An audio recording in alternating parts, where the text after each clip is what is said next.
Lucknow super জায়ান্টের বিপক্ষে চেন্নাইয়ের জয়ের জন্য শেষ ওভারে 17 রান ডিপেন্ড করতে হতো, কিন্তু তা করতে পারেননি মুস্তাফিজুর রহমান। ওভারের প্রথম 3 বলেই 19 রান দিয়েছেন এই বাঁহাতি পেসার। তারপরও ম্যাচ হারের দায় মুস্তাফিজের কাঁধে দিতে নারাজ উত্তরাজ গায়কোয়াড় মনে করেন, এই উইকেটে এই রান ডিপেন্ড করা আমাদের জন্য যথেষ্ট ছিল না। ম্যাচ হারের পর তিনি বলেন, জাদেজা 4 নম্বরে ব্যাট করেছে। পাওয়ার প্লের মধ্যে আমরা দ্বিতীয় উইকেট হারিয়েছিলাম, যে কারণে সে তখন ব্যাটিংয়ে আসে। এটা আমাদের পরিকল্পনার অংশ। যখনই 2 উইকেট পড়বে তখনই জাদেজা আসবে।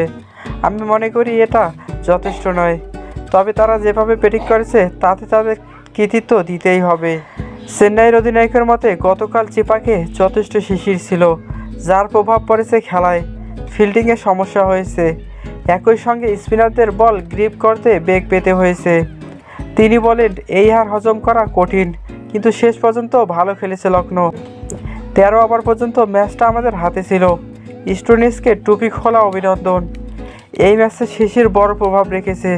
শিশিরের কারণে স্পিনাররা সুবিধা করতে পারেনি, তা না হলে আমরা আরেকটু ভালো করতাম।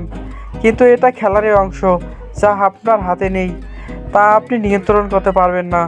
তো দর্শক, মুস্তাফিজুর রহমানের শেষ ওভারে 17 রান দেওয়া আপনারা কীভাবে নিচ্ছেন? অবশ্যই আপনার মূল্যবান মতামতটি আমাদের কমেন্ট বক্সে জানাবেন।